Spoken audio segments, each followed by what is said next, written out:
We are a minute early. Wow. How about that? We're usually like a few minutes late. We're usually like 5 minutes late. And then people are like, Usually late. like 10 hours late. late. We're live streaming still? What's going late? We're here. Byron7583 says, come on guys, smash the like button. Oh, you're sweet. Haven't seen it yet, but when I went online today to look at the available seats, every showing for the whole day and night, every seat was pretty much available. Not a good sign. Wow, that is not a good sign. No, but where are you, Byron? Where are you located? I mean, that might... You gotta shift to your left a little bit. There we go. Not too much. There we go. There we go. Hi. So, oh, we're here. Here. That's where we're at. Okay. So. All the way up. Oh, I'm digging this music. Okay. How's everyone doing? So, we got about 67 people here. Cool, cool, cool. Awesome. I wasn't expecting a huge turnout because we don't live stream here very often. But thank you guys to whoever is showing up. Got some notes that I thought could add to the conversation. In addition to whatever you guys want to throw out that we can talk about, happy to do it. Happy to focus on whatever the chat indicates we should be talking about. All right. Centineo was unavailable because he has not had a chance to watch the movie yet, for those of you asking about Centineo. So, was anyone asking about Centineo? One person did in the chat just okay. now. Fair enough. Fair enough. Just checking, you know? Trying to make sure my display does not turn on. Dang, muted notification says there was only 4 other people in the theater when I went to see it. Although John Knudsen says, hi, I saw Black Adam last night and it was spectacular. So, I'm so glad that you enjoyed it. One of the first things I'd like to talk about is, of course, so first and foremost, this is spoilers, just so y'all know. So, like, it's pretty obvious, it's in the title. Yeah. But I know there are some people here who are like, I don't care. I just want to be here for the live stream. That's fine. You're welcome. But if you care about spoilers, you don't want the movie spoiled for you, and you haven't seen it yet, then I suggest you leave now. Yeah. So, anyway, cool. The first thing I want to talk about is something that kind of surprised ACHARA, that, you know, 'cause she's like, what's the big deal about Superman? Why is this such a big deal? I know. I was like, well, it's cool. It's cool. I love Henry Cavill. I love me a bit of Henry Cavill. Love me a bit of Henry Cavill as Superman. Mm-hmm. And I was just like, well, cool. And also, I'd been on the Twitters, and freaking Dwayne "The Rock" Johnson had already spoiled it at the premiere. Well, yeah, I mean, he's been spoiling it like crazy. He was on Jimmy Fallon, and he spoiled it too. Like I'm not surprised. Because Jimmy Fallon's like, I don't want to give it away. I don't want to give it away. I don't want to give it away. But there's a cool thing. Y'all are gonna love it at the end of the movie. Make sure you stick around for the end of the movie. There's something really, really cool.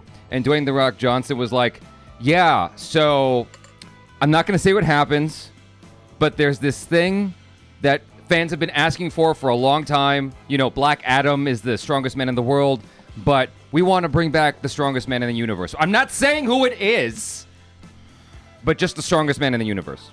I'm like, I can read through that shit, dude. Like, I can be very dull sometimes. I can be very dumb, and I can read through that. It doesn't take a genius to figure that one out. Yeah. So I'm like, all right, well, he gave it away, and he's been giving it away because I guess it's a way to incentivize people to come watch the movie, to see that moment. It's like, you know what's coming, but you don't get to watch it unless you watch it, you know? That's right, yeah. So, no, it was cool, but I guess I didn't recognize the significance, because once Jabby explained it to me, I was like, oh, okay, yeah, I get it. So it's just confirming that Henry Cavill is going to come back as Superman. Yeah. But I guess in my mind, I was like, I never had a doubt. Well, here's the thing. I looked it up. So Henry Cavill's played Superman 3 times before this. Yeah. Just 3 times, okay?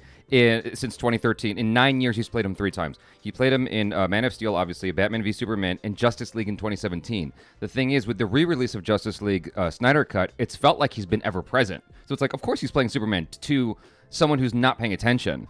But the thing about it is, if you are paying attention, he hasn't actually played Superman in 5 years. I guess. They showed him. I guess, but we haven't had a Superman movie or another Justice League movie since then. Well, they've shown Superman, like, without it being Henry Cavill. Like, in Shazam at the end, you saw him from the neck down. That's true, yeah, But, like, we didn't know who it was, right? Because that's a body double. And so, but Dwayne "The Rock" Johnson fought hard to have Superman in this movie. He fought hard. He kept arguing with the studio heads over and over and over again. And so, because he's like, look, this is what the fans want. You have to give the fans what they want. Yeah. And I forgot who the name of the previous head was. Amada something? Jeff Amada or I forgot his name. Yes. It was the guy who testified at the Amber Heard Johnny Depp trial. He was like, no, this is not a good idea. We should not bring him back. And the thing is, the Superman films apparently underperformed for Warner Brothers' expectations. But the thing is, the fans love Henry Cavill as Superman. And so once they got the new guy in charge, the new guy's like, cool, go for it. So he's like, yes. All right. Yeah. Well, I mean, that's one good thing then out of the recent change up at Warner Brothers and I'm loving this Photoshop, by the way, of Henry Cavill's finger inside of trying to touch his heart. I didn't realize the I just finger quickly was grabbed gone. these stills for the conversation. Yeah. And I'm just like, okay, well, that works. It's good enough. So, how do you feel now knowing what, Henry Cavill had to go through to just get back this role? Like, Henry Cavill and Dwayne "The Rock" Johnson, I think, are both really, really strong fans of the series. Henry Cavill likes, because what I understand about him is he'll show up for a paycheck, but I think he's pretty passionate about Superman. Yeah, and The Witcher. And The Witcher, yeah, because he's a gamer. I love that about him. I love that he's like super handsome and everything, but he's still like hardcore nerd at heart. Yeah. Which I appreciate. Walter Hamada is, That's is right. the name of the guy. Walter Hamada. So, yeah, like I had a suspicion that Superman was going to show up at the end, so I wasn't blown away. But it was a nice, pleasant feeling for me. It was like, oh, cool, he's back. Yeah, it was nice. It was nice. I think that was a way better reveal than him showing up at Comic-Con, Sure. Yeah. No, that's cool. Did you want to start a conversation about anything in particular right now before I move on to the next thing? No, you can move on. I'll do my little bit when the time comes because I'm sure we'll talk about it. Okay, so Dirty Harry was apparently an influence on this project. For the character. This is what I've been rumblings. I mean, like, because I've been watching lots of Black Adam coverage and stuff like that. And they even referenced Good, Bad, the Ugly in the movie. And I pointed that to you. Yeah, that's why I was like, oh, okay. They had a nice little homage to Clint Eastwood in the movie, which was cute. Yeah. It was a little bit strange because there was such focus placed on that scene, right? I forgot to say, if you haven't seen our non-spoiler review, I liked Black Adam. I enjoyed it. I liked it okay. I think this is a really good, it's a decent superhero movie. It's a fun popcorn movie. I was sad that I did not have popcorn and a soda while we were watching it because we were watching it in a screening at Dolby. I thought it was a good movie. Overall, it was fun. It's entertaining. I'll give you that. It was a messy movie, but I enjoyed the crap out of it. It got me laughing. It got me smiling. I think I enjoyed it more than anyone else in that room, if I'm being totally honest. But anyway, about this Clint Eastwood thing. So they showed us the Good, the Bad, and the Ugly, and they did it a little too long. It's like, show it for a second. Sometimes when you show too much of a movie within a movie, it bothers me. I'm like, okay, that's not what we're here for. Because they did it in the movie with Will Smith, I Am Legend. There was this whole thing of, it was less relevant, but Will Smith reciting lines from Shrek. And the thing is, he's watched every movie in the video store so many times, he knows all the lines backwards and forwards. That's the point of that scene. But I'm like, I get it. I get it. Move on. And so shortly after that, you actually had a moment that was kind of like a Western of who's going to draw first. Yeah. And then, Black Adam destroys everybody because he's dope. Because he's super dope. Yeah. I mean, that was a really cool introduction to the character. For someone like me who didn't really know anything about the character, I was like, wow, he's very, very overpowered. This guy. He's very, very strong. I would have liked it more if, what's her name's brother was there? What's his name? I forgot. The electrician guy. Oh, I loved him. Kareem. His name is Kareem, I think. And the homage to the old Western would have made more sense to me if Kareem was watching, because he was literally just watching a Western. Yeah. And so if he was present during that moment, that would have made my day, because then it makes more sense. But it's just happening for the audience more than actually making sense. You know what I mean? Yeah. Well, I think for me, and I said this in our non-spoiler, I just really enjoyed a lot of the side characters. Okay. As much as the movie is Black Adam, I thought that the supporting cast was really good, and they helped me to have a really good time. I like the little kid. because, we're kind of seeing it through his eyes, and he's just enamored with superheroes and really loves Black Adam or Teth Adam. I feel like that was a failure. I get it. He's known as Black Adam, but I thought that Teth Adam sounded so much cooler than Black Adam, but that's just me, maybe. But yeah, I liked him. I liked the electrician brother. The mom was badass. And then all of the Justice Society I thought were really fun as well. In as much as it was Black Adam's movie, I think it was also their movie as well. Yeah. Okay, so for those of you who are unfamiliar, who are uninitiated, when there's a super chat, I in lieu of having Twitter or Twitch, I just do a deeper voice for the super chats. Yeah. Knavbathor. Hey guys, I think Bollywood is Chutia. I think that's what it's saying. 2 times it killed off the person with East Asian features, now in Unchai, and before in Ramastra, Chutia Bollywood. That is completely irrelevant to the conversation we're having right now, but thank you for sharing that. Thank you for your super chat. Really appreciate it. So, Brian East, is that the guy's name? I thought I read it real quick in the chat. Let me see if I can find it in the regular chat here. Brian East, you needed that role of the idealistic kid who's totally into superhero to be that Jimmy Cricket for Adam. Absolutely. I think that worked. Yeah, I thought he was really fun. We'll come back to talking about him. We'll have a moment to talk about him. But he was... Brian East liked my idea. He's like, dude, that would have been hilarious. Because it's like, if he was nerding out, the electrician dude here, oh my God, he did that thing right here. But someone was saying that the shootout thing kind of didn't make any sense because they didn't stand a chance against Black Adam. And so, but likewise, no one stands a chance against Clint Eastwood. Yeah. He's a badass. According to Sus Doge, Black Adam starts World War III and Dr. Fate stops the multiverse from collapsing.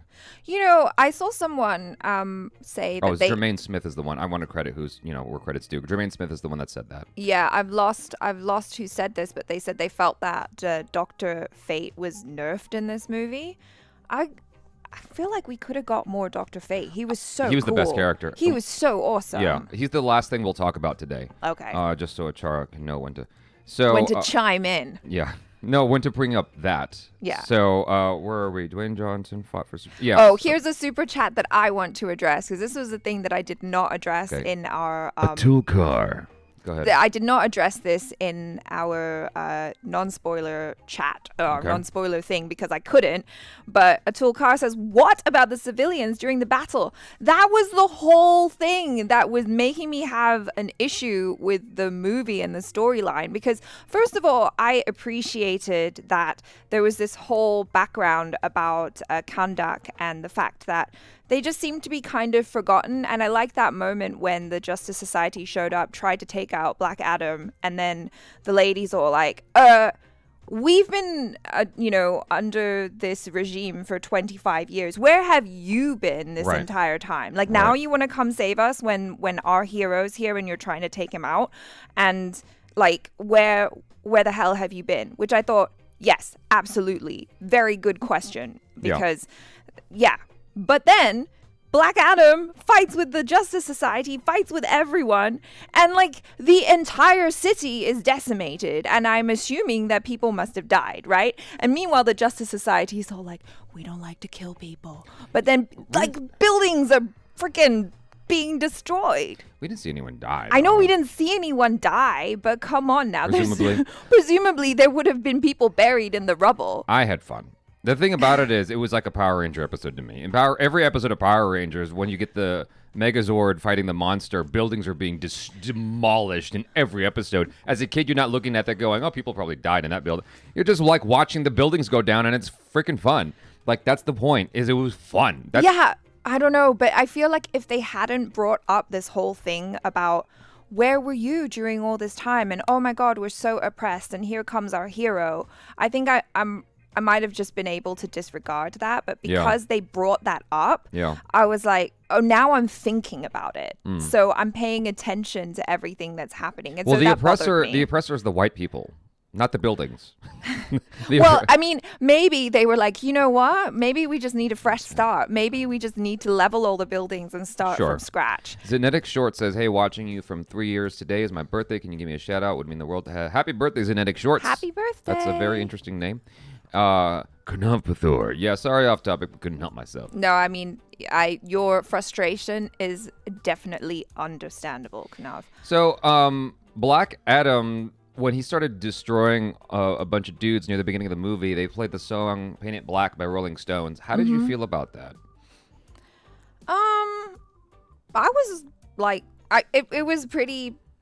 I guess it was a pretty obvious choice. I was like, all right, I guess we're doing that. That's fine. I like the song. Oopsie, I think the Rolling Stones song "Paint It Black" is super awesome. But I felt like a lot of the pop music choices in this movie were a little bit distracting for me. And a lot of the time I'm not distracted by that. I know you get very distracted by it. It depends, yes.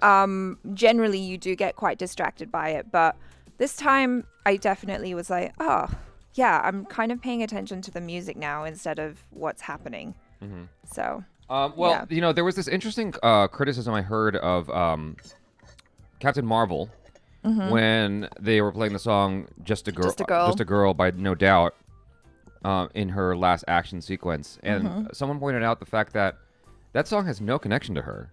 They're just playing that song for us. Yeah. And likewise here, I guess I have the same criticism. It's like it doesn't have a connection to him. He's 5,000 years removed from this song. Yeah. He has no concept of pop music at all. Why are they playing this song? That's where my brain started to go. And I was like, you know what? Just shut up. Shut up, enjoy the explosions. It's fine. It's fine. Just enjoy yourself, because why not? And so I had to let it go. Because it's like, if I got mad about that, I wasn't going to like the movie. So I just let it go, and I enjoyed the rest of the film as a result. Yeah. Now, structurally, the film still, like, for me, suffers quite a bit.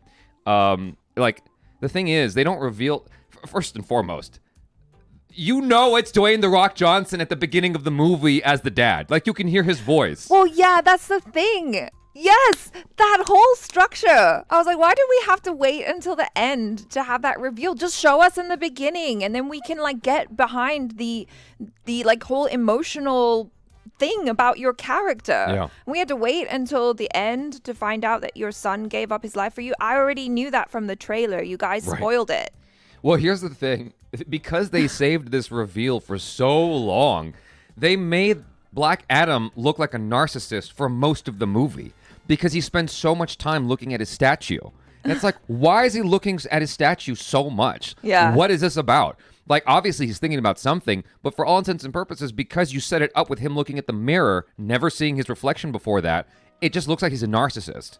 Until you reveal, oh, he's looking at his son. That makes way more sense. My feeling about all of that is totally different, which would have been better if you gave me that reveal sooner. Yeah. You know what I'm saying? Yeah, I agree. Yeah. But anyway, that's my feeling about it. Actually, honestly, I didn't notice Dwayne as the dad. I noticed. The voice was so distinct. Yeah. He has such a distinct voice. And so I just felt like... You couldn't smell what The Rock was cooking in the kitchen? Is that the line? I felt like that a lot of that third act stuff, there was a nicer way to nuance all that, to bring it all in as like hints, reveals, because like they don't really show you what you need to know until the movie's almost over. It's like, oh, well, that would have made me care way more about what's going on here if you showed me that sooner. And so you had this like diatribe of information in the first 10 minutes. I'm like, oh my God. It was a lot. It was too much information. I was like, let's just skip past this and get the ball rolling, because you can backtrack all of this as the movie goes along, you know? But anyway, that's my feeling about it. How'd you feel about the fetch quest with the... It's not really a fetch quest, but the MacGuffin with the crown being a very focal point of the movie, because I heard some complaints about that. I was like, whatever. I'm like, that's the story. I was fine with it. Yeah. I personally was fine with it. I thought it worked. You know, sometimes in a movie like this, you need a focal point for everyone for like the layman in the audience to understand what's going on. Like myself, I'm like, okay, that helps me like to understand what's at stake here. Yeah. It's a very easy, visually identifiable thing of what's at stake. That. Okay, so don't lose that, you know? Speaking of which, before I forget, there was this whole fight scene between, what's the wing guy again? What's his name? Hawkman and Black Adam. There's a fight scene where they're destroying the apartment. And Mama Dukes does not give a shit about what's going on. Her whole her home is being destroyed in front of her. Yes. And they're all just watching, and Dr. Fate's just kind of hanging out. I'm going to sit over here instead while they just, hammer this all out. And I was like, dang, they're like, But it's kind of fun. Like It is. I mean, yeah, it's fun, but it's also like my brain was going, because I'm just about to move into a new place, right? And my brain was going, damn. If I invited a guy, like a person I helped out, to come and stay at my apartment, and then he's literally just walking through walls because he doesn't know how to use a door, I would be pissed. I'd be like, dude, the door, like, we live in a poor country. Like, how much money am I gonna have to spend to fix my house? You've basically ruined my entire home. Yeah. And then when he punched the crown, I thought that was just, I laughed. I'm like, this is hilarious. This whole fight scene is ridiculous, but it works for me. Just because it's like, what else are you gonna, because the whole thing was to get to the crown. That was it. That was the point of that fight. That's why they were, like, script-wise, that's why they were fighting, because it's like, how do we get them to find the crown? Just have a conflict, have a fight. Yeah, I'm like, why all right, not? cool, that works. It's fine. It works.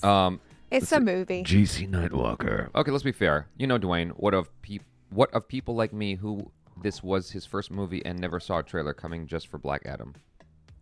Okay, cool. Well, I don't know, like, because I don't know from a comic book perspective how accurate this is. So, I mean, as a comic book It's comic book movie- accurate. It's very comic book accurate. Okay. Yeah. Then I think it would be fun if you're just like, I just want to watch Black Adam. Yeah. I think you'll have a good time. I mean, him being brought back to modern times the way he was is not comic book accurate.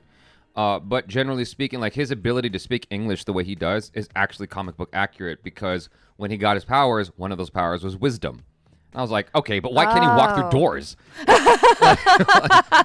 But apparently, like, that's why he's able to speak perfect English. Yeah. Because he has wisdom. yeah. Someone was saying something. Okay, I missed it. But anyway. wherever. Yeah. Um, That was weird anyway. Apparently, so you know how people were saying the Justice Society felt like low-rent Justice League? Apparently, Justice Society predates Justice League by 20 years. Oh. I had no idea. Wow. I was like, oh, wow.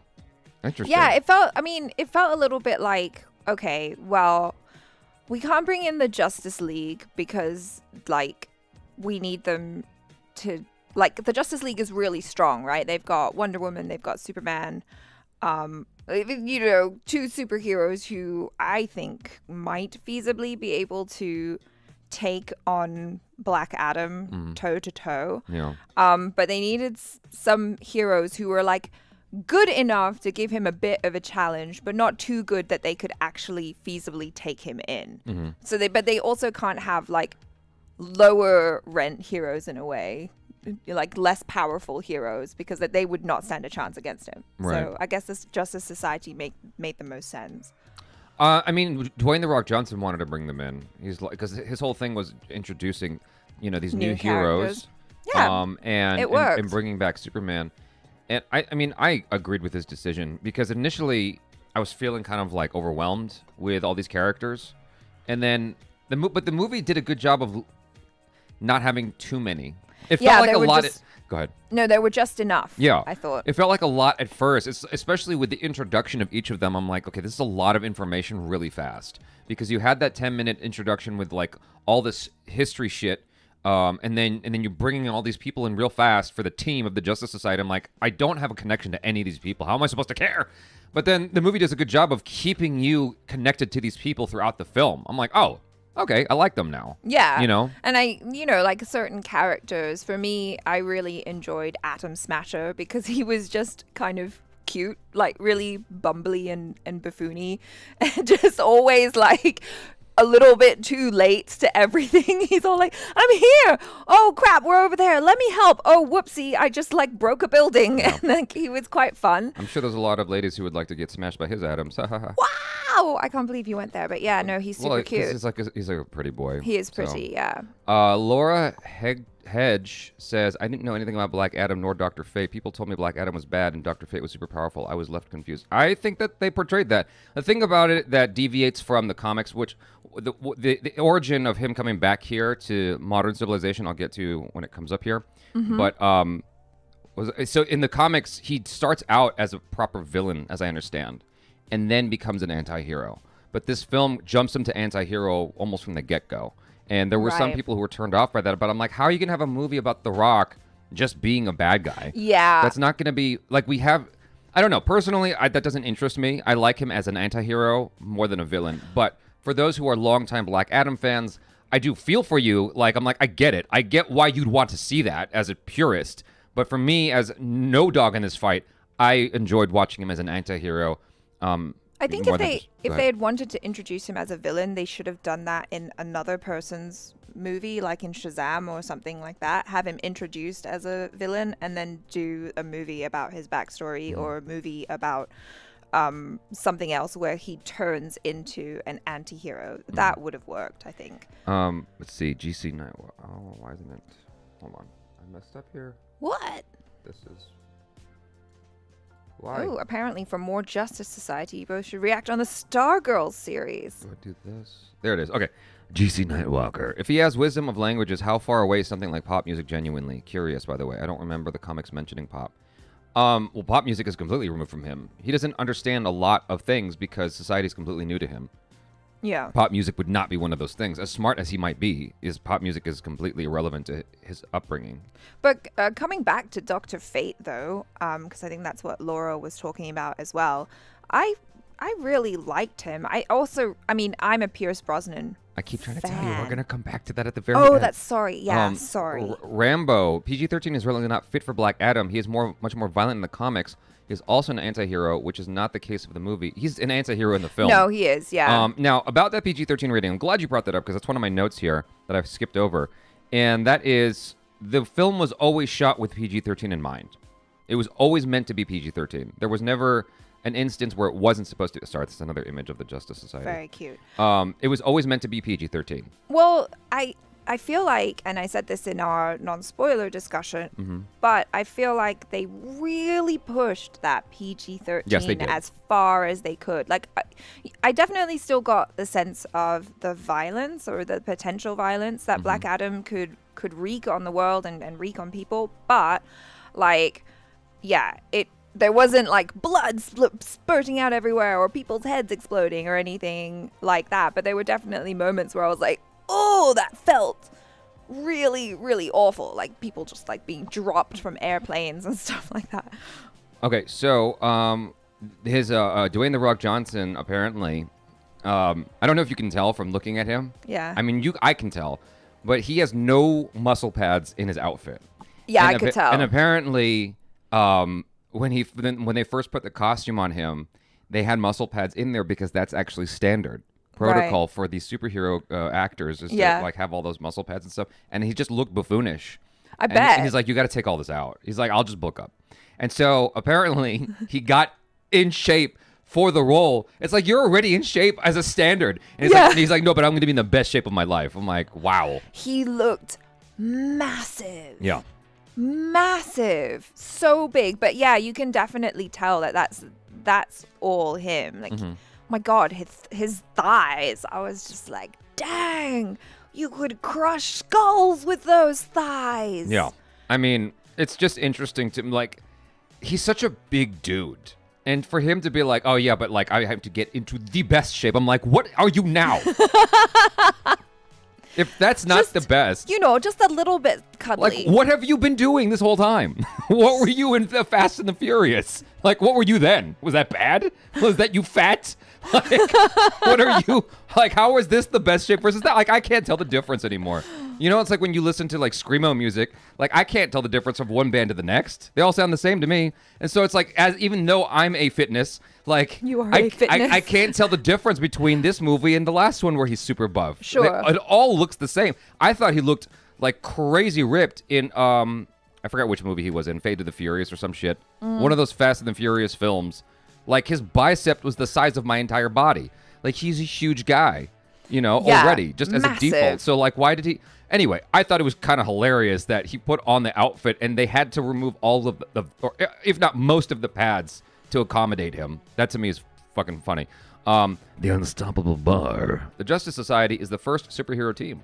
Well, I'm glad that they got to be in this. Hold up. Sus Doge says Teth Adam stole the power from his son-in-law and killed him. He starts World War III in the comics after his wife dies. Dr. Fate has many holders. Fate is powerful to stop from multiverse from collapsing. Yeah, I mean, Dr. Fate was amazing. Okay, I'm going to stop because I don't talk too much. Baji. That's not a super chat. Baji Keske. It was the plan to have Black Adam in the Shazam movie as a villain, but then they decided to make his own movie. I think that's probably smart. Makes sense, But yeah. it might have been cool in a Fast and Furious kind of way to start him off as the villain in Shazam, and then bring him into his own film where he's an anti-hero. Yeah. Like, kind of like Jason Statham or something, you know? Yeah. I think we would have bought that for sure. Martin Harris says, I heard there was a last-minute push to cut out a bunch of scenes to fit into PG-13. That sounds completely plausible. That makes sense. I mean, PG-13 is definitely that sweet spot for superhero movies because, you know, there are a lot of younger audience members that enjoy them, and they'll make a lot more money if it's PG-13 rather than R. So, one of the things that I heard Dwayne "The Rock" Johnson saying in a TV interview was that this is the most important role of his life, and it took me a moment to take that in. I'm like, why? Like, why this? And after sitting and thinking about it for a minute, I'm like, I guess that makes sense because it's his first his first entry or foray into like a superhero franchise, and he's bringing in a character that is very multi-ethnic. You know, at least he is.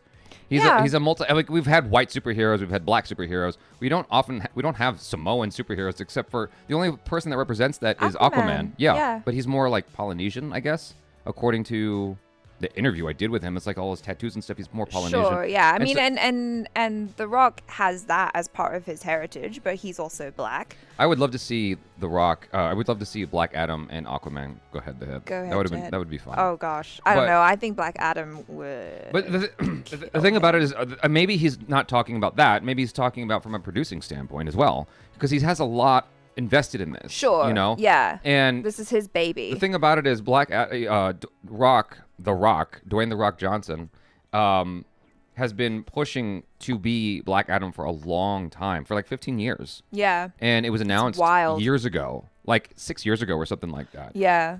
And so he's looking at this as a long-term thing, right? And because he's always thinking like that, because like Kevin Hart, he's always thinking of like the strategy.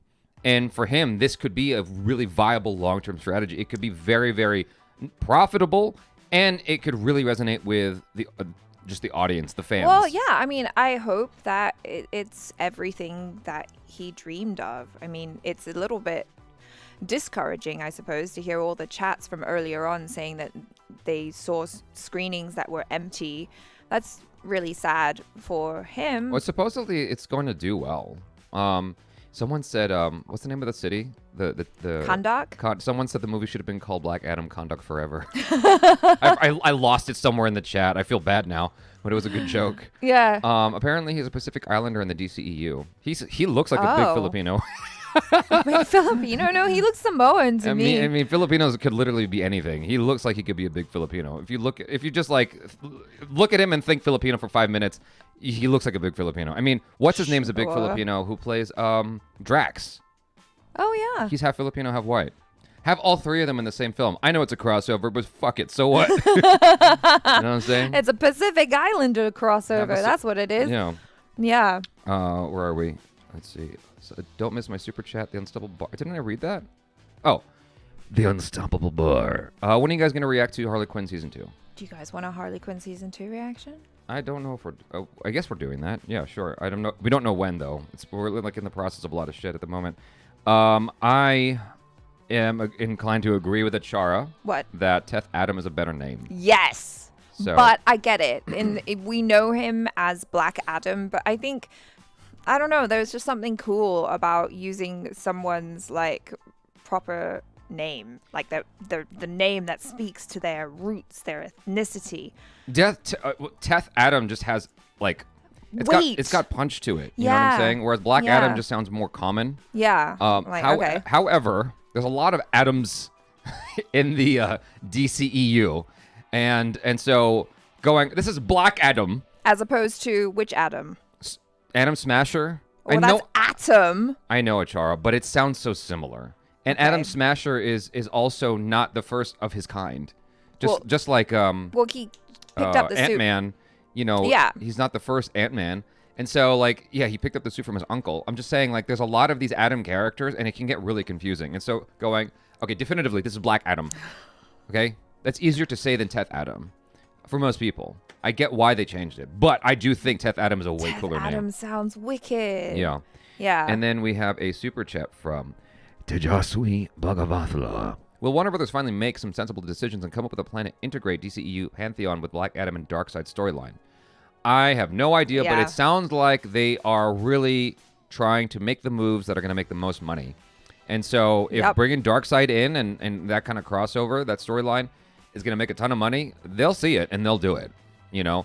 Because from what I have seen, listening to Dwayne "The Rock" Johnson speak, he is about what the fans want. He's about what the people want. So, I mean, yeah. I mean, I feel like that's kind of always been The Rock, though. yeah. Where are we? This is the right one. Okay. Larry That's wrong. Lavry Adam. The movie wasn't good. I couldn't wait for it to be over. The Rock was wasted in it. Sigh. I liked it. I had fun. And there were some people who were like, oh, he's The Rock playing himself. How'd you feel about that? Oh, about The Rock. Yeah. I don't think he was playing himself, personally. No, I mean, I feel like that's kind of, I don't know. I guess sometimes he's really good at the comedic roles and stuff as well. And he was pretty good with the deadpan comedy in this. But it didn't really feel like a departure from The Rock. For me, it did. Do you know what I mean? For me, it felt like a big departure from The Rock. Really? Yeah. And I'll tell you why. The reason why is because, typically speaking, what we get from him is more of like bombastic, more out there. Like, think of every Jumanji film. Think of Baywatch. Think of Fast and the Furious. Think of any film where you've watched him. Hobbs and Shaw, whatever. I mean, it's still Fast and Furious, but still. Like, think of any film where you've watched him. And generally speaking, he has way more outspoken personality. Whereas here, he's more subdued. He's more introspective, observing, quiet. You know, he's not saying as much. He's doing way more. You know what I mean? Instead of being talk, he is more destructive. And that's very different from who he typically is. Like, he'll destroy shit and whatever, but he's usually more brash, more out there.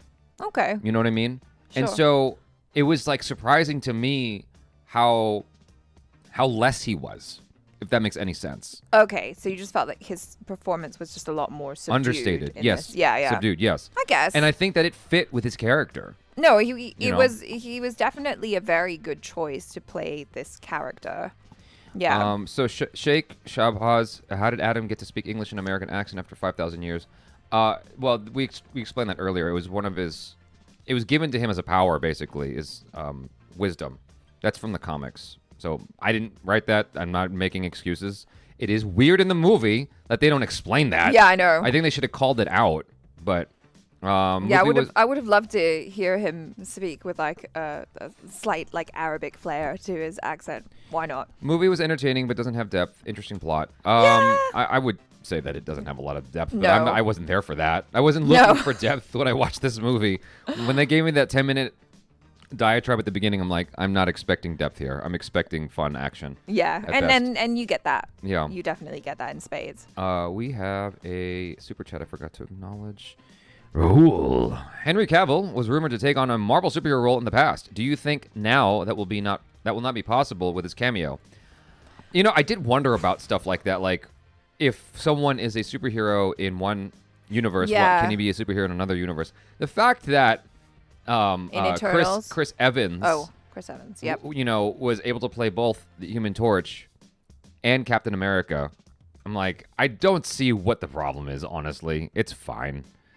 Yeah, I completely forgot that he played the Human Torch. Yeah. Yeah. So, where are we? How did you feel? This is from Micaiah Samuel. How did you feel about the cameos from Amanda Waller and Harcourt from Peacemaker? I think it's cool. It finally makes the universe feel a bit more connected. Yeah, I thought it was cool. I mean, I like Viola Davis, so anytime she's in anything, I'm like, yes. So, I feel that Black Adam is ACHARA's answer to Superman. Do you understand what I mean by that? What do you mean? Is it because I have an issue with Superman just being way too powerful? Yes. And he's kind of boring as a superhero? Yes. Yeah. Because you have all these complaints about Superman, and I'm like, well, Black Adam's the answer then. I guess. Well, how do you mean? Well, you tell me your complaints about Superman, and I'll tell you why. Okay, so here's my complaints about Superman. Like, I enjoy Superman content, don't get me wrong. A lot of the time, the things that I enjoy most about Superman are when he's Clark Kent, because I think that's interesting, and I think he's like such a sweet guy, and I love all that stuff. But then when he's Superman, he's just so overpowered that like you can't take him out. So it's kind of boring. It's like, oh no, what's gonna happen this time in this week's episode or whatever. It's like, well, clearly he's gonna win. The only time like you may have a chance is if you have enough kryptonite to take him out, but then we know he's gonna win anyway.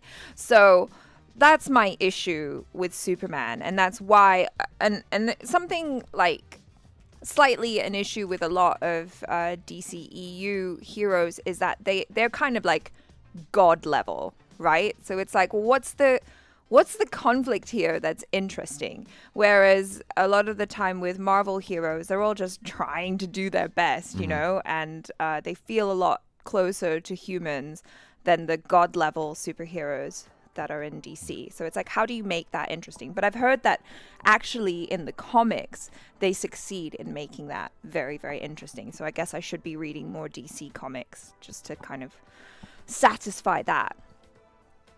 Well, I don't think I need to say anything. Why? I think your thing went on so long I completely like lost track, and I stopped keeping notes because one of the things that it sounded like you hated was that he was such a good that Superman was like a goody two shoes. No, not that You like that aspect of him? No. Because you told me he was boring, and I was like, well, Black Adam's certainly not boring. He's boring because he's too powerful. Okay. That's why. Like, where's the conflict? Right from the beginning, we saw for all intents and purposes, the kryptonite on Black Adam. You know, he got hit with the Ethereum or whatever it's called. Yeah. What's it called? Ethereum. Is that what it's called? It's the same name as the Eternium. I forget the name. Ethereum. the thing from whatchamacallit. So I kept waiting in the movie. Speaking of bad structure, I kept waiting in the movie for him to turn into a little boy. The entire film, I was like, what's gonna happen? Because we know the origin of Shazam, right? And I was like, if Shazam, when he says the name, turns into a little kid, won't Dwayne "The Rock" Johnson turn into a little kid as well? But he wasn't a little kid. I know. We know that late in the movie. Like, we know that way late.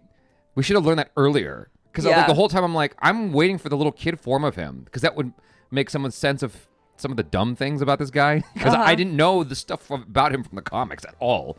And so, anyway, I thought that was kind of goofy, you know. But, anywho, little dumb thought I had in my head that I wanted to share with you guys. Real quick with these supers I want to say. So, Deep Sheddy. Superman villains are a threat to Earth. Superman villains are more like JL villains. They can delay Moss 2 a bit. What's Moss 2? And develop other character storylines. I don't know what that means entirely. Yeah, I guess maybe he has to deal with some like big issues. I don't know. The Unstoppable Bar. Do you guys read comics, DC and or Marvel? I have read comics. The most, but it's been a minute, honestly. Yeah. I the last thing I read was Eternals in preparation for the film, and I didn't love the comic, as it turns out, and I really didn't love the movie. But it's the two are not linked, just completely different reasons. But the last comic I tried to read that I didn't finish was V for Vendetta. It's just, the older comics are a little bit harder to get through. I enjoy comics, but a lot of the ones I've read are not Marvel or DC. Like I was reading Saga, Why the Last Man. You also read Dune. I did read Dune as a graphic novel. I like graphic novels, but I read Miss Marvel as well, which I enjoyed thoroughly. Tejasvi Bhagavatla. Superman, Batman, Public Enemies would be a kick-ass movie. Superman is the boss, ACHARA. I get it. There's a lot of love for Superman, and I don't hate him. Just want to clarify, I don't hate him. I enjoy a lot of Superman stuff. I just have an issue with him being so strong sometimes. Swift Dog 49er. I just got out of watching Black Adam for a second time, and I think I loved it even more. Keep crushing it. Yeah. All right. That's awesome. All right. Thank you for your super. Really appreciate it. So I was invited to watch it a second time, and I didn't go. I was like, I don't need to watch it 2 times in the same week. But there's a part of me that wishes I did go because Apparently, Dwayne The Rock Johnson showed up at that screening that I missed out on. Oh no. And so, yeah, he said hi to everybody. I'm like, fuck. Of course. When I said I'm not gonna go, whatever. Man of Steel 2. Oh, That's Man of what Steel. it- Gotcha. Yeah. Cyclone Shetty. MOS 2, Man of Steel 2, JL. I know what JL means, Justice League. I liked Man of Steel. I agree Just with so you know. Noah Sundstrom. I Yeah. agree. I love the portrayal of Yeah. Cyclone's power. She literally dances through the air instead of just a regular wind color. It was green, orange wind, which was great. I thought It that was cool. really nice. Like I thought that a lot of the effects looked really, really good. To me, at least, I was buying it. I thought it looked fun, and yeah, her superpowers looked really lovely and ethereal, and she was gorgeous as well. So, Uli Latu Kefu, who portrays the teen version of Black Adam in this movie, or the superhero form of Black Adam's son Yeah, in the movie. yeah. He also played The Rock in the Rock TV show. It's called Oh, Young Rock is the name of the movie. Is the name of the show or the movie? I don't know if Young Rock is a show or a movie. I never watched it. it's a show, I think. But yeah. apparently he plays The Rock in that, and he also plays Black Adam's son. You know, when he's in his Shazam form. It's interesting. That's cool. just a I fun like fact. that. Yeah, that is a nice fun fact. Yeah. Oh, How did you feel about the comedy in the film? I liked it. Yeah. I thought the comedy was. I mean, it hit for me. I laughed. I had fun with it. What did you think? For the most part, I liked it. When they first started laying on the jokes, I was just like, okay, I can see that you're trying to be funny.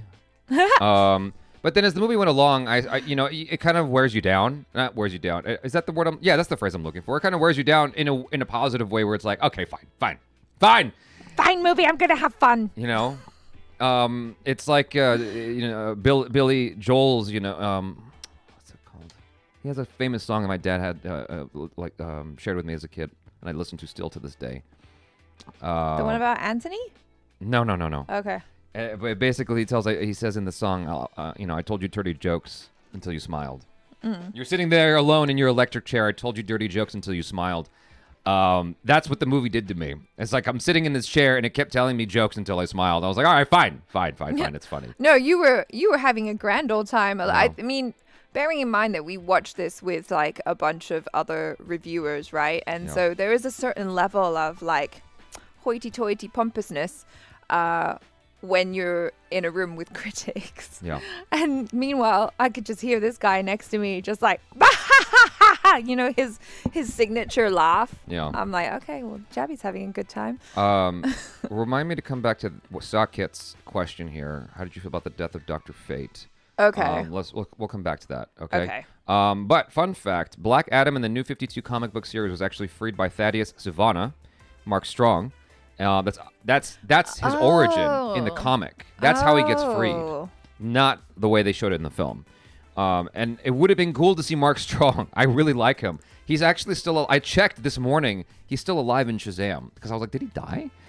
And so the movie exits him from the film in the weirdest of ways because Shazam takes his super powerful eyeball thing, and then Mark Strong's just gone from the movie. As far as I recall, like I was kind of watching it quickly, Right. just to make sure I wasn't crazy, and that's it. Like, Yeah. So they totally could have brought him back. Like he could have easily been part of that team or whatever, but for whatever reason, he's not in the movie. Oh, I want to address this from Mikaias Samuel. He says, I do think Sabak was the weakest part about the film, and sometimes he looked cool and sometimes the CGI was a little off. I will admit that the one scene in the Demon Mirror world was cool to see. Yeah, that was cool. And I think I agree with you. Like, having him come in as a villain at the end just kind of felt like, oh, wait. We need to have a super villain for the superhero to fight. So, yes, let's just have this rando demon king guy. Hello, there you are. Like, yeah, okay. What? Why? What? I was trying to find Kareem's. What? Who's Kareem? Isn't that the name of the brother in the movie? I don't know. Do you want me to look? What's the name of the brother in the movie, you guys? I thought it was Kareem. Just look it up on IMDb. Kareem? I thought that was his name. Someone tell me the name. Black Adam characters. Let me see. Well, that's not gonna help, Totally helps. does it? No, not at all. Because I knew they. What's they his would. name then? I'm looking for you. Calm down. I thought I was sure someone was gonna say it really fast in the comments here, but no one's saying. He's it. just the brother. Yeah, it's Kareem. How do you Wait, spell no, it? Kareem is the other guy. You sure? Oh no, it's Okay, maybe I'm wrong. Anyway, all I was trying to bring up was his jacket. K-R-I-M. That's the brother? That's the name of the character in the movie. It's not Kareem with a double E. But Kareem is the brother Maybe. in Black Adam. Let's see. Yeah. Yeah. So you were just misspelling it. So you can't see it here, but okay, you can see it kind of there. You see that? Yeah. That's an 8-ball. And so apparently his jacket his sports jacket is a magic 8-ball, which could be a callback to Shazam because Thaddeus Sivana has a kid. He's got an 8-ball in his hand when he's pulled to the what's it called? The Eternity, the Rock of Eternity. Oh. He has an 8-ball, and that's the thing he has with him, with like that he kind of uses almost like a Two-Face's coin flip thing.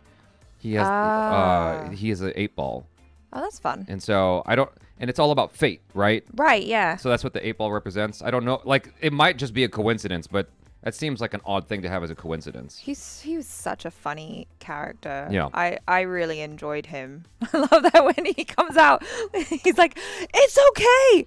I die by electricity." I know, I love that. That really tickled me.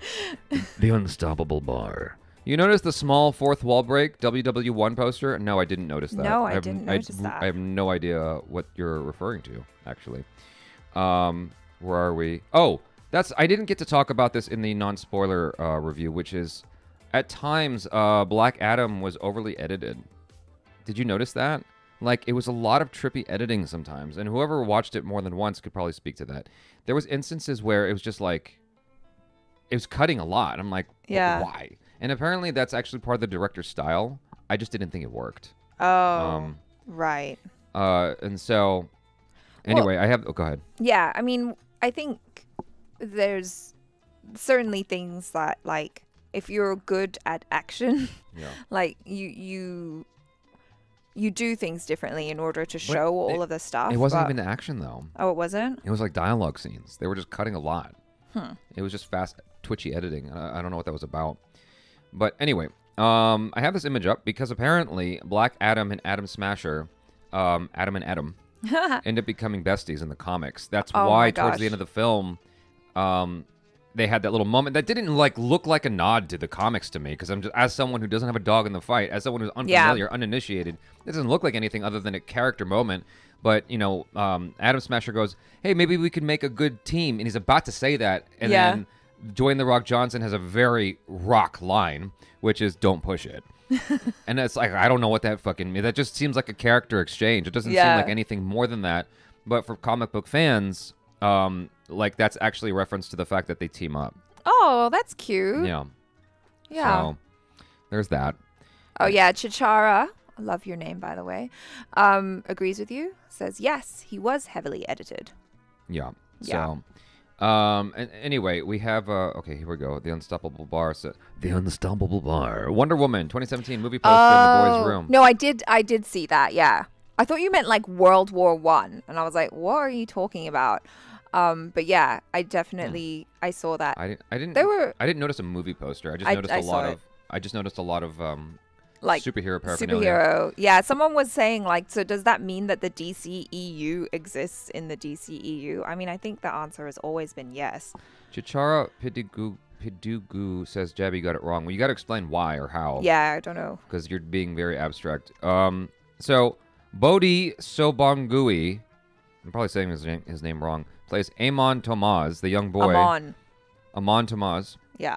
And so, in the beginning, I liked him, but as the movie went on, I don't know, I had mixed feelings about him, particularly in the last act of the film, where he's like telling everybody, this is the moment, and then he like does the triangle dance thing. Yeah, I agree with you there. I was like, How did you know about the freaking triangle thing that Well, that happened must have been passed down. 5,000 years ago? That must have been passed down. Just like the king's the devil character. What's his name? Yeah. Sadak. What's his name? Yeah.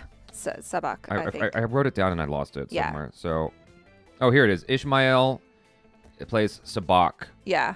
He also plays the king at the beginning of the movie, apparently. Oh. Um, No wonder they look similar. I need to pull up an image of that. But anyway, yeah, just like he knew from his ancestry, like where he comes from. Like I'm sure a lot of these, that story, that whole event, that story had been passed down for 5,000 years. Maybe. And so that's why, like the triangle thing, it did seem like the dumbest shit to be doing when your country is literally about to be destroyed. Like, let's take a moment to put our hands up as a triangle instead of like, guys, we've got to go. Like, hurry up now. And then they go, yeah, we can fight. Like, that's the whole thing. I enjoyed that, like, the people kind of came together to protect their land, right? That I felt like that was very empowering. But yes, the triangle thing was stupid AF. It wasn't just that. It was also the fact that, sorry, you guys can't see me because I'm doing some work over here. It was also the fact that, what was I saying? His voice got goofy. It did it? I didn't notice. His voice, it was like a voiceover or something in that moment, and it was really shitty. Oh. I don't know. It stood out as a very bad dub, and I thought what had happened was his voice matured, and they needed to dub him with a younger sounding voice. Maybe. That's, yeah. Because I don't know how old he is, but that was the only logical explanation I could tell myself as to why that might happen. Why it was such an awful dub. And that scene was cheesy AF. Like, oh my God, it hurt. It was so cheesy. It just felt so out of place. Like, in the beginning, I will say that I didn't mind it. That was fine. That felt like they needed that 5,000 years ago. They needed someone who they could look up to as a symbol, to kind of help them to realize that, that maybe they could break free out of the slavery and out of the oppression that was, that they were living in. Yeah. But in modern day, in a situation where literally the world is ending, to come up and be like, let's all put our hands in a triangle. Like, no, dude, everybody pick up a weapon. We're going to fight these freaking, like, skeleton zombies. I was trying to make sense of that in that moment. I was really trying hard to make sense of that to myself. I'm like, why would these people just stop what they're doing and put up triangle hands? Like, why would they do that? It just didn't add up to me. But then if they all are familiar with that same story, then they would know what the triangle hands are. And they're like, oh, well, our hero's here. Triangles! We're all right. We're all right. But anyway, Ishmael's demonic CGI Sabak to me looked a little wackadily doodly sometimes. Yeah. Wackily doodly. Yeah, he did. He looked a little wackily doodly sometimes. Wackadily doodly. What's the better way to say that dumb word? Wackily doodly? A wackadoodle doo? Wackadoodle doo. Wackily doodly. My dad could never say aluminum. He would always... Aluminium? He would go aluminum. Oh. Like his tongue he would get tongue-tied on dumb stuff like that. But anyway, yeah, like I didn't really care for the CGI on him. It almost felt like a video game in a way. It's like, well, you're up to this part, so it doesn't... We've got to defeat the boss now. Generally speaking, with video game programming, like, the first half is usually the stronger half, and then the latter half is usually not as strong because most people don't get that far.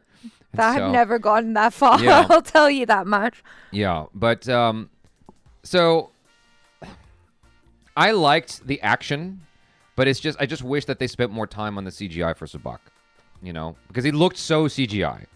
I just felt like I was looking at a CG character the entire time. Yeah, like a cartoon. You were. So, no, I know, but I shouldn't know that. Like, when I watched Avengers Infinity War, I didn't know that Thanos' people were CGI.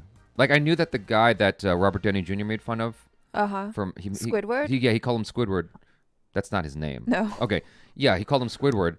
I knew he was CG, but the tall lady that Scarlett Johansson fights, I thought she was real. I didn't know she was CG. And so for it to look so good that I forget that I'm watching CG is the goal. Right. I yeah. did not feel that whatsoever. No, not with, at all.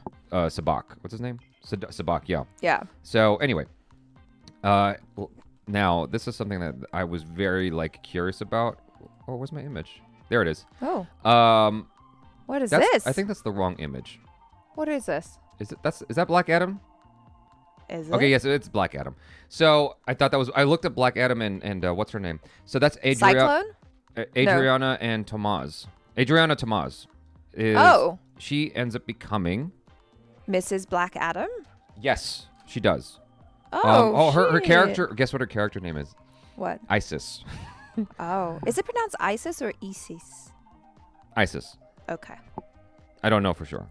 She's the Greek goddess. She's the mom. I know, but her name is based on a Greek goddess. So Adrianna Tomaz and Black Adam don't have a romantic thing in the film, which I was half expecting. And the whole time I'm waiting for this thing to come up in the movie between them because it's so obvious. That's the. They have great chemistry. Wouldn't you go there? Yeah. She's hot. single, you're single. Yeah. Hey. And so anyway, yeah. Someone says I love ISIS. Sounds bad. and then YouTube's like, oh, we can't have that. Somehow YouTube knows that. Right. But anyway, I guess we can expect that in the films to come. I was like, she's a hot mama. Yeah. And apparently Black Adam thinks so too. I liked her because she's a badass in her own right. But even though she doesn't have superpowers, I can appreciate that. It's a very Wonder Woman kind of thing, though. The very first chick he sees when he wakes up is the one he ends up marrying. Don't want to go on Tinder for a minute? No, it's too complicated. Enjoy a little bit of OK Cupid over there. You know what I'm saying? Why not? No, it's the very first woman out the gate. All right, that works. Let's do that. So. Yeah. But Firefly, I know. She's an Egyptian goddess. And so she has a superpower. Her superhero name's an Isis. She has the amulet of Isis, which allows her to control the forces of nature. So she's essentially three Planeteers in one. Because didn't she? Kwame, Linka, and G. I thought that I forget what she's the goddess of. I was like, is she the goddess of the underworld? But I don't think so. But I think that she brought her husband back from death. She's very powerful. Why would she do that if she's marrying Black Adam? Just saying, in ancient Egyptian mythology, okay? I thought they chose a very, very hot MILF lady to play her. Yeah, I liked her a lot. I did see someone say that they thought her acting was whack, but really? I thought that she was good. I thought she was. I really liked her. And she's pretty, and I like her attitude. I like that she's, a real go-getter character, she's out there doing stuff. So much so that she's a wanted person. I appreciate that. Do you think they should have given Black Adam hair? Can you imagine The Rock with a wig? That'd be so weird. That's okay. According to The Rock, Black Adam is a brown. Ethnically he's brown. Yeah. But every image I see of him, he looks kind of white to me. I guess there he looks a little. I don't know. Egyptian. Who knows? Who knows? Who knows? But she's a hot mama. She's a hot mama. Yeah. Or at least hot. I don't know if she's actually a mama. But Dr. Fate. This is what we finally, Dr. Fate. So I saw some people commenting they felt that he was underused. What do you think? The movie's 2 hours. What are you gonna do? So, okay. So we have some people are like, oh yeah, you should have hair. Let me Yes, hair. Okay. This I want to know. How much hair should Black Adam have? What? Hold on. How much hair should Black Adam have had? Okay. None, as is in the movie. Uh-huh. Some, like the comic. That makes it sound like he had a bald patch. I don't know. Bro, what? What? Oh, okay. I don't know. Sure. Why not? Anyway, Dr. Fate. From the moment I heard Dr. Fate's voice, in the Dr. Fate outfit, I was like, this dude is dope. I have no idea who this guy is, but he's dope. Yeah. Like when they introduced him, because they were introducing all the characters, I was just like, this is a lot of info, and I'm kind of annoyed with the movie for doing this to me. Oh, you mean the scene when like Amanda Waller's all like, "We need a team," and then Hawkman's Yeah. like, "I got one. Yeah. Don't worry." I didn't say Black Adam is brown. I'm quoting The Rock, just so you know. Viper kills JDM. So, what was I saying? Oh yeah, when they showed when I heard him talking, because he comes out the gate and he's like doing all this magical stuff around Black Adam. Mm-hmm. I thought he was so cool right away. I'm like, this dude is dope. Yeah. It's just like, I had the same experience with him that I had with Doctor Strange, where I'm like, I have no idea who this person is. I'm immediately in love with the character. Yeah. He's super cool out the gate. And so, I thought that did a fantastic job with the character I've never heard of, as far as I'm concerned. Just because I liked him. Dr. Fate, Kent Nelson, was the coolest and needs to come back. So someone was like, earlier was like, I wish they didn't kill him. Apparently, he's a character that will come back. He can come Right. back. Yeah, I saw a comment in the chat saying like, well, the helmet's still here. But I thought what they established was that, the helmet chooses who it allows to touch it, right? And so, I mean, that was also a pretty interesting moment when Hawkman was able to pick up the helmet and use it, because as far as I knew, at least from what they told me in the movie, it was like, if you touch the helmet and the helmet is not into your vibe, then you're going to have some really, really bad dreams, basically, like a bad trip. And I guess it was like, cool, well, Hawkman, we can work together for a minute. Okay.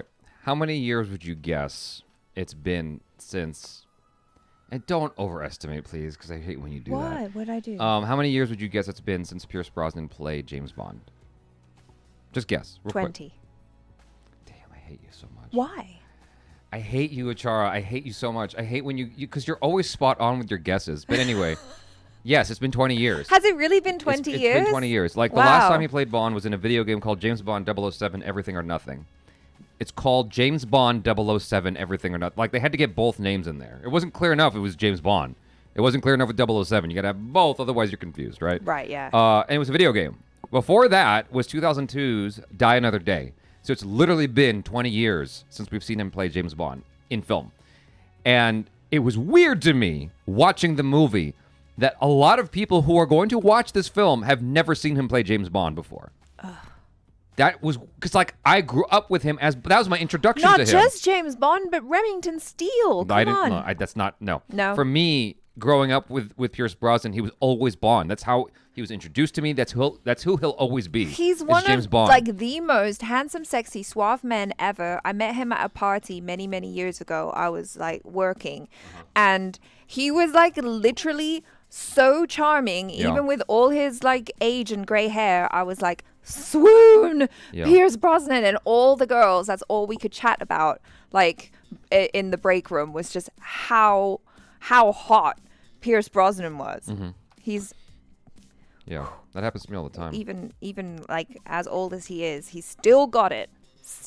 Oh, that's right. He was in Mrs. Doubtfire as well. I forgot about that. Oh, was he? No, he was. He was the new guy in Mrs. Doubtfire that what's her name starts dating.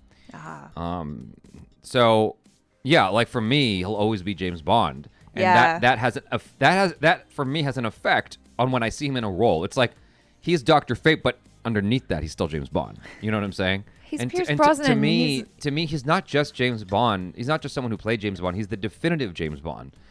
He's my favorite James and Bond so- for sure. Just like Henry Cavill, like, okay, let's set aside your opinions of the Superman films.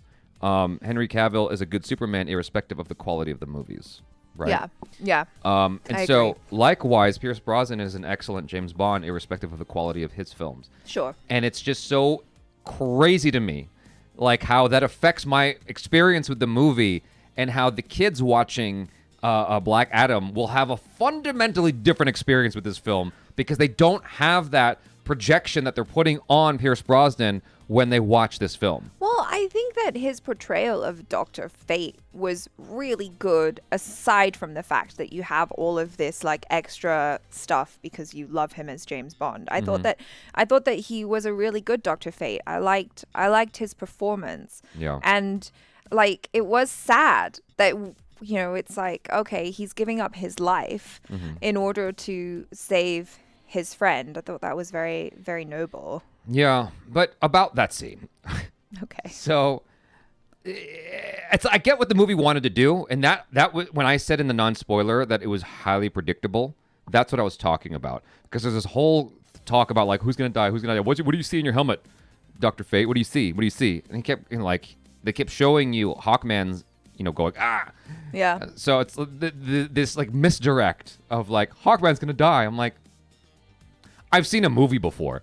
I know how this works.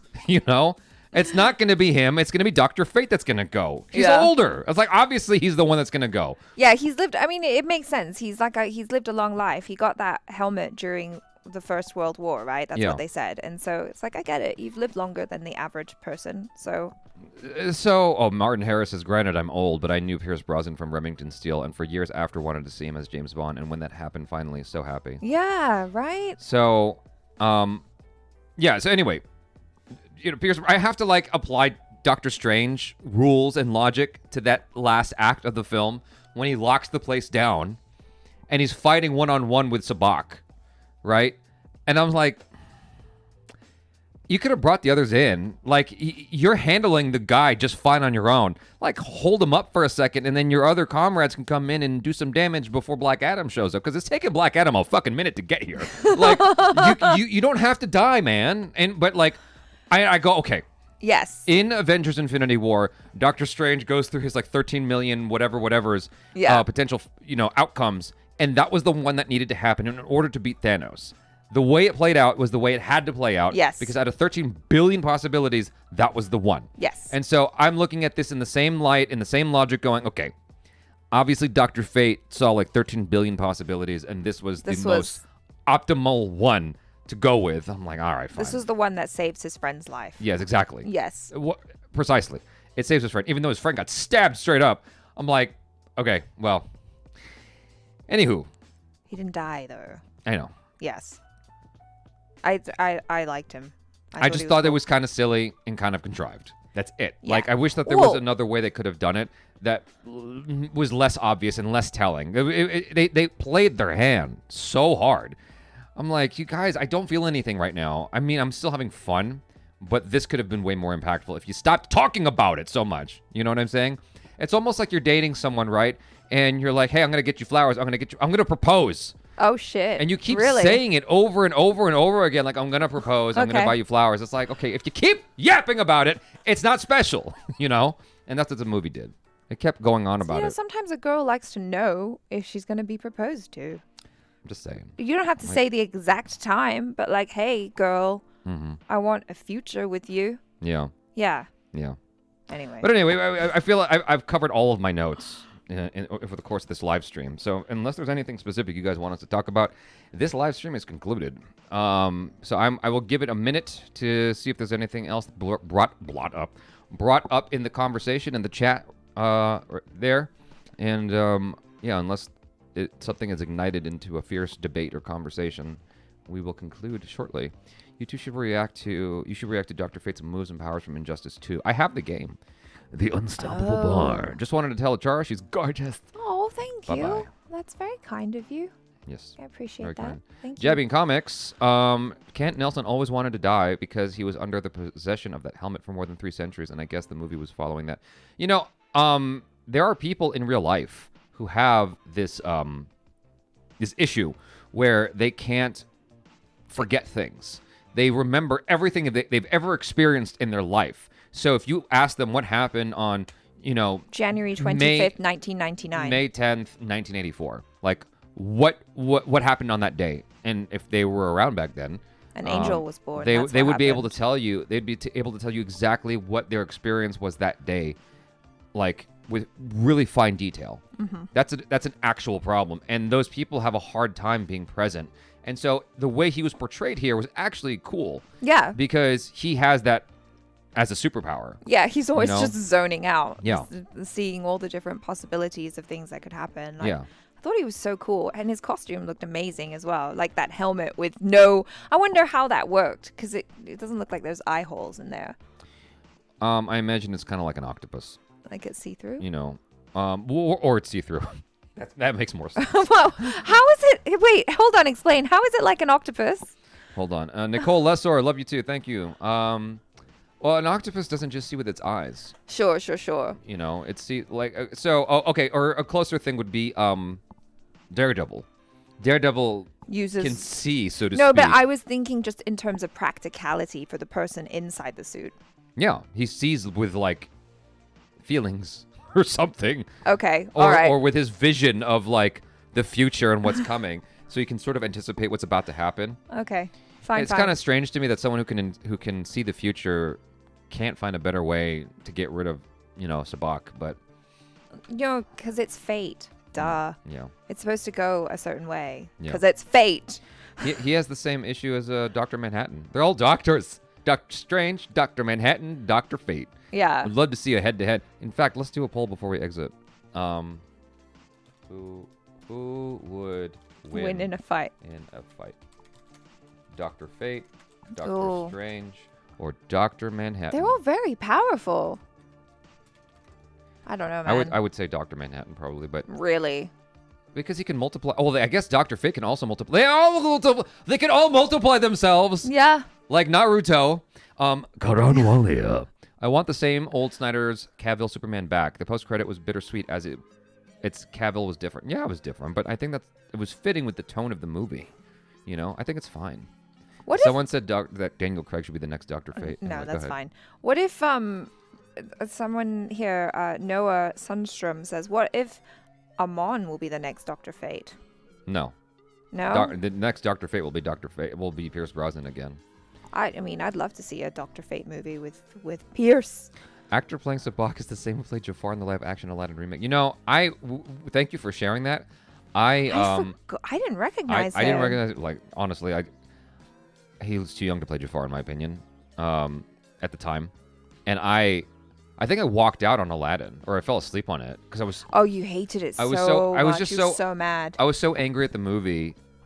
I did want to walk out on it. No amount of alcohol could remedy that for you. Yeah, I got pissed drunk while watching the movie because I was so pissed about it. And even in that drunken stupor, I'm like, this is just getting me more. This is the angriest I've ever been drunk. Like, I don't get angry when I'm drunk. Ever. He's a very happy drunk. I'm a very by the happy way. drunk. He's That very, was the very angriest fun. I've Yeah. ever felt. And then when Jasmine started singing her song about like, you won't keep me locked up, and then they locked the bitch up, I'm just like, Yeah, that was so dumb. so stupid. It's like, oh, I'm gonna use my voice. You're silenced. Yeah. Like, okay, good job. Dr. Fate fought Phantom Strangers, one of the gods' right hand, and won. Oh, okay. JFC Snyder fanatics are so exhausting. This new version looks way better. I thought he looks pretty good too. He looks cool. I think that when you look at Zack Snyder's films, there's this like, it's deprived of color. It's so weird. Like it's desaturated oftentimes. Mm-hmm. Like you look at Man of Steel, it's got a very cold steel look to it. Sure. And yeah. then same with Justice League Snyder cut. Same with Batman v Superman. Like it's a lack of color. Obviously, the Justice League is oversaturated. There's a nice fine-tuned little ground balance that you can strike there. Yeah. And I think Snyder goes way too much into that extreme of like desaturating it. Like he had this very sepia tone for 300. Yeah. And so like I'm just not into that, generally speaking. It just feels so cold, but I understand. I respect people who enjoy it. So, Princess Consuelo Banana Folk. did The Rock really have to work out that hard for years for Black Adam? I mean, he has one shirtless scene and you can't even see it properly. Yes, but you can see him through the outfit. It's like form fitting. He looks jacked. Yeah. He's massive. It's like there's a big difference, I think, between his physique and say Charlie Cox's physique as Daredevil, because like Daredevil is ripped, but he's super lean, and then The Rock as Black Adam just looks like he could pick up a car and drop it on you. Yeah. You know? Black Adam cut his own tongue to not turn himself into human form. What? Is that real? I guess from the comics or something. Anyway, I think that we've spoken enough to ad nauseum, in fact, about this film. That was fun. You guys, thanks so much for hanging out. Thank you to all the super chatters. Thank you to all the people who are just chatting or just hanging out with us. And thank you to everyone who's watching this on playback. Y'all have been awesome. Thank you. And looking forward to the next live stream review thing with you guys. Thank you again. Love y'all. I'm Jabby Koi. This is ACHARA KIRK. Peace out.